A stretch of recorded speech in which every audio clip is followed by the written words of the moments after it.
This is a lens with dramatic specifications, which is going to give you equally dramatic images. And on an APS-C sensor camera, you're going to be able to get a shallow depth of field effect, or a blurry background, that is the equivalent of an f1.2 lens on a full frame camera. This is a pretty extreme effect, which will actually make your images look more like they've come out of a medium format camera than an APS-C sensor camera. And just having a look at this massive front element and the huge f0.95 aperture, this is going to work like a fire hose of light pouring in and on your sensor. This again is going to give your images, at least from a sensor noise perspective, a very similar look to full frame. And this is a true full frame or medium format performance on an APS-C sensor camera, where the extreme optics of a lens like this are able to compensate for the smaller sensor size. Lenses like this make people feel something, and they aren't just test chart heroes. And some of my favorite lenses to share on this channel are this type of interesting character lens. This is a new release lens by Bright & Star. It is a 50mm f0.95 lens. And as always, there'll be links in the description down below to the best prices I could find on the lens. Since it is Bright & Star, it is a little bit obscure and can be hard to find, but I have linked those details below. Bright & Star did send this lens out to me at no cost to myself, but this is not a paid or sponsored video, and Bright & Star had no say in the making of the video. First, I want to talk about the practical advantages of being able to get this extremely shallow depth of field effect. And what I see from a lot of people when we have these really fast lenses and we talk about shallow depth of field, you get people come on and just complain, shallow depth of field is overused and blurry background is for beginners and pros don't shoot like that. Yes, the amateurs probably use it more than the pros, just because they're excited about getting that look. But the important thing is you don't have to shoot this thing at f0.95 all the time. You can shoot at f1.4, f2.8, and obviously you can get all different looks depending on what aperture that you shoot at. But the important thing is having f0.95 as an option will allow you to get a blurry background when you are trying to isolate subjects that are a great distance from the camera. And that is the huge advantage as far as the shallow depth of field effect goes of having a lens that goes to f0.95.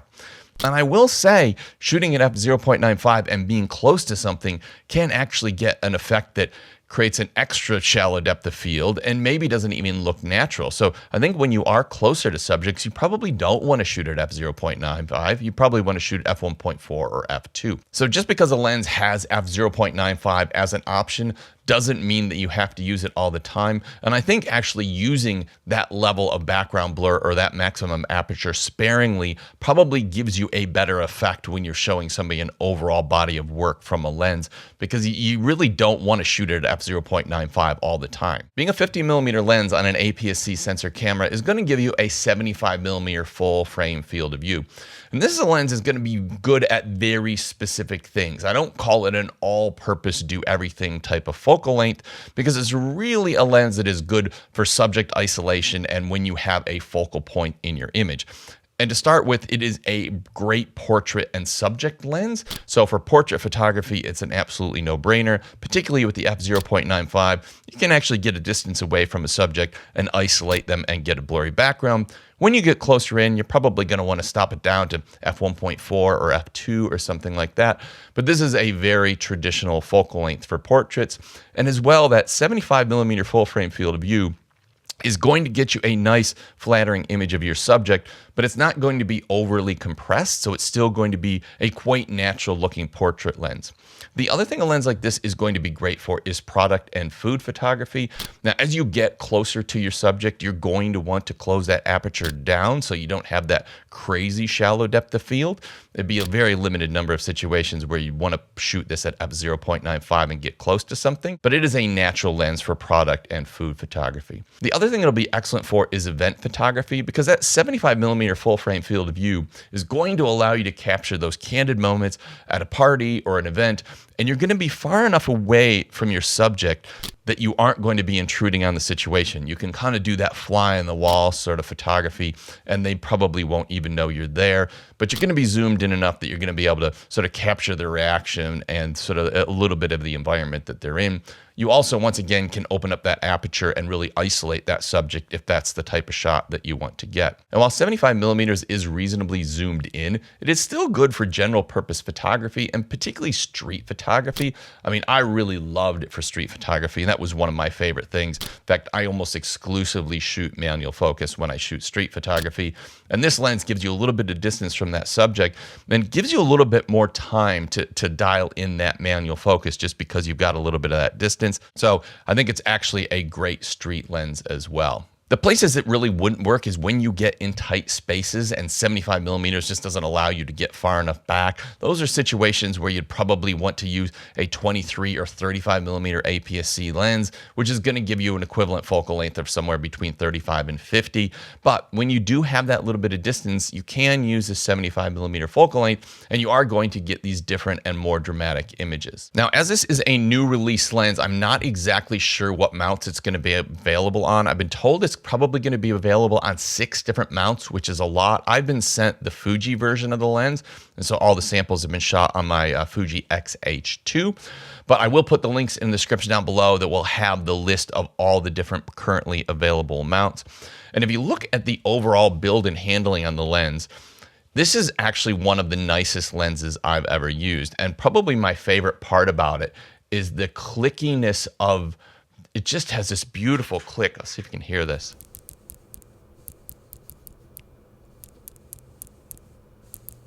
It's probably the most satisfying clicked aperture ring that I've ever used. You obviously can see that massive front element when you look at it, take it out of the box. That's the first thing that really jumps out at you. But also the weight. The thing is all metal. It's got a polished metal lens mount. It comes with a pinch cap, which works quite well. And it actually has a little bit of a ridge, I won't call it a lens hood, but it has a little bit of a space to protect that front element of the lens. And it does have filter threads on it, so you can use filter. And the manual focus, I found it really easy to nail manual focus. And even though it's not like a huge turn, I really didn't have any problems even at f0.95. The one quirk about the lens that I will point out is, although I love this aperture control, and it starts at f0.95, and then you've got a click in between, and I think that's probably f1.1. Then it's got f1.4. Then it's got a click between 1.4 and 2, which I don't know what that's going to be, 1.5, 1.6, or something like that.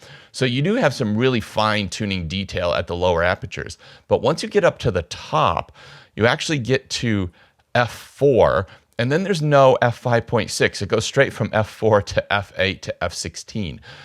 I really wish that there was an f5.6 and f11 in there. Once again, it's not a deal breaker, but it is kind of an odd design, and particularly for street photography, I wouldn't mind having an f5.6 in there. The lens does exhibit a very moderate amount of barrel distortion. It's not a deal breaker or a big deal by any means, and it's reasonably even, so it could be easily corrected in Lightroom, but you are going to get a modest amount of barrel distortion. The other interesting thing about this lens is how little vignette it has. Most of the lenses I've tested that go to f0.95 have a massive amount of vignette.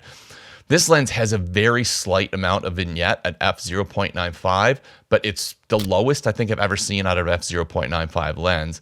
And then once you go to f1.4, there's almost none left, and by f2, it's pretty much gone. So probably has some of the least vignette of any lens that I have ever tested. There's very little chromatic aberration on in-focus areas, even in high contrast scenes, but as soon as you get outside of the plane of focus, there is noticeable longitudinal chromatic aberration, even if you miss focus by a little bit. This can easily be mistaken for typical or in-focus chromatic aberration. At f0.95, the lens does exhibit a pretty significant amount of longitudinal chromatic aberration, which is a change in color cast of the bokeh before and after the plane of focus. I think on one side it's blue and on the other side it's red.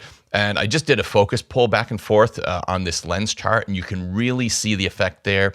In real world results, it actually wasn't that bad, and it was really only at f0.95 where it had the most strong effect. So it didn't affect any of my real world images, but definitely in the chart testing and when I was trying to pull focus on a chart, it was noticeable. A lens with this sort of maximum aperture is generally going to have significant flare problems. And this one does flare pretty strongly. It has strong rainbow flare at f0.95. But importantly, it actually holds its contrast really well. So in the right situations, you can actually use that flare and create sort of more creative and interesting looking images. And if you want to get rid of the flare, you stop it down to around f2. And for the most part, it goes away unless you have a big light source right in the center of frame that's blasting straight into the lens. But with all of these, even when you get the crazy rainbow flare, it does hold its contrast reasonably well. So you still have a usable image. Unlike some lenses that go to f0.95, your image just completely washes out. This lens does also suffer if you're shooting wide open at f0.95 and you're getting close to a subject and using the minimum focus distance. This is common with every f0.95 I think I've ever tested. So I would never shoot at f0.95 close up. It does improve at f1.4. It's acceptable by about f2, and I would consider it's reasonably good at f2.8. I would probably shoot this lens somewhere between the f4 and f8 if I'm shooting close-up images, and that's going to get you plenty of sharpness, plenty of detail. And at this focal length, you're still getting a pretty shallow depth of field.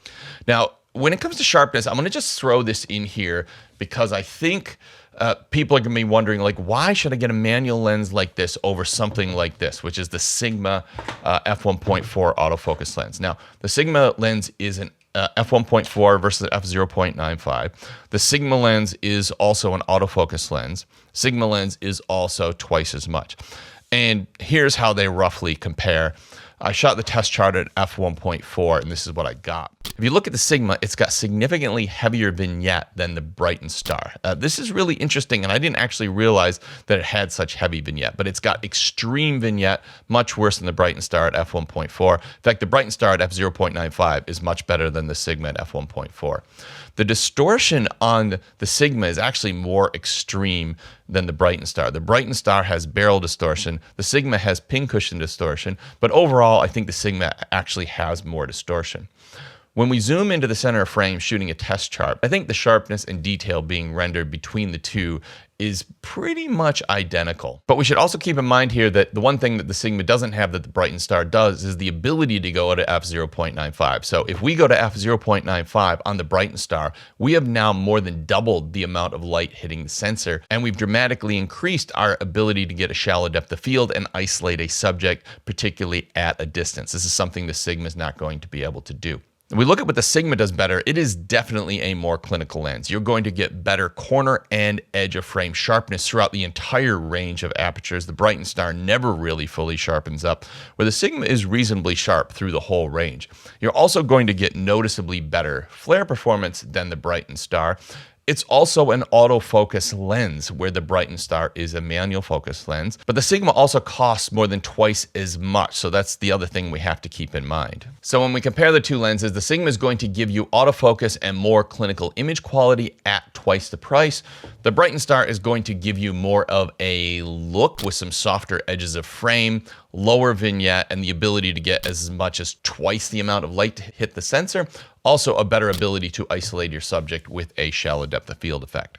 Looking at the sharpness of the Brighton Star on its own, just starting in the center of frame, shooting at f0.95, you're going to notice a slight haze overlaying the entire image. It kind of looks like a diffusion effect or a diffusion filter. Once we stop down to f1.2, we've got quite a big improvement in all of these categories, but it's still not perfect.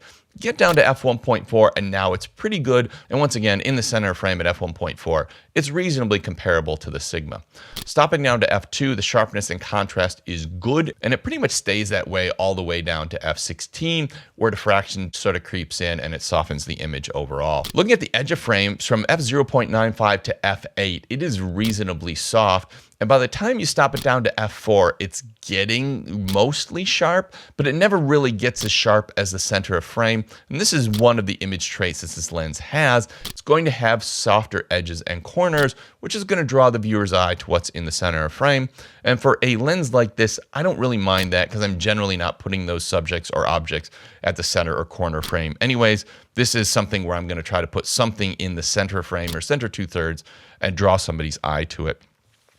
If we look at the corner frame, it's a similar story to the edge, but f0.95 is really messy, so this is a really soft image. And although it does improve as you close the aperture down, it's not even really mostly sharp until you get to around f8 or f16. So a blurry or soft corner of frame is part of the image quality this lens gives you. It's very similar to a lot of other vintage lenses out there. Looking at bokeh, this is where we get this really interesting performance, having f0.95 as an option. And the bokeh at f0.95 is absolutely crazy, and it's almost triangular as you get to the edge of the frame. I don't think I've ever really seen anything like it. Now, you may like that effect, you may not like that effect. I definitely think it gives character to your images, and I actually like it. But if you don't like that and you want more round, circular, clinical bokeh, if you just stop it down to f1.1 to f1.4, it's now round and it has a slight bubble bokeh effect. So this looks more like a traditional lens, or what was desirable in a traditional lens with a round circular bokeh. And I think the general autofocus areas look good, but depending on what's going on in the background, they can get a bit busy at times. I think this is a completely personal preference. Some people are going to love it. Some people are going to hate it. Some people are going to say the images have 3D pop, and some people are going to think it's busy and distracting. There is no right or wrong with this. This is just a completely personal preference thing. This is going to give you a very specific look that you're absolutely not going to get out of the Sigma or most other modern autofocus lenses out there. And I think if you just look at the test chart images and think that the hallmark of a good lens is sharp corners, then you're definitely not going to like this lens. But if you look at the real world images and look at what you can get when shooting at f0.95 plus the overall image character, I think there's a lot of people out there that will really like this lens. And I wouldn't even be surprised if there's some people out there that try it and say it's their favorite lens of all time. But there's probably going to be just as many people that absolutely hate it. And I think the best way to determine which camp you're in is just look at the sample images in this video. That's what this lens gives you, and you should be able to get the same real world results if you use the same lens. And all too often I watch videos by some of my favorite lens reviewers, and they show me the images of the test chart and tell me it's not a lens that they could recommend. And then I look at their real world images and I think they're amazing, and I want to create similar images to that. And I think the only time I'm going to look at those test chart images is when I'm making or watching videos like this. So regardless of whose reviews you're watching, I would encourage you to look at the real world images in those videos, because that's what your real world images are going to look like. Now, Bright & Star also makes a 35mm f0.95 lens, and I've just shown that video on screen now. 35mm is a little bit wider focal length, and I think it would actually make a great lens pairing with this lens.